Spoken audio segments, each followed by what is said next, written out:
on avait notre programme, notre nombre de pharmacies à aller voir, notre parcours. Au début, on faisait tout à deux, puis après, on s'est splitté, on s'encourageait, on mettait des +1 dans notre WhatsApp pour se dire « Allez, vas-y », etc., s'encourager. Et comme ça, on a fait vraiment toute la France. On est allé de Blablacar en Blablacar, de Drivey en Drivey, de Airbnb en Airbnb. Enfin, voilà, on prenait tous les moyens les moins coûteux pour pouvoir aller dans toute la France et convaincre. Et comme ça, on a convaincu 250 pharmacies. Donc là, c'était vraiment beaucoup de jobs et c'était être sur le terrain tout le temps. Et le soir, on construisait notre marque, on pensait aux nouveaux produits. Il y a ce démarrage qui est tellement différent de beaucoup de marques.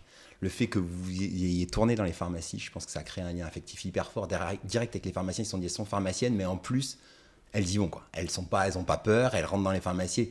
Et après, moi, il y a le deuxième truc, et ça, je le savais pas, c'est les soirées de lancement. Je pense que ça, c'était aussi très, très fort parce que tout de suite, tu crées un moment. En fait, tout de suite, c'est pas bonjour, je suis commercial, je viens de vendre mes produits. Non, c'est je t'invite chez moi et je vais te parler d'un truc. Et donc, du coup, tu as déjà 30 ambassadeurs.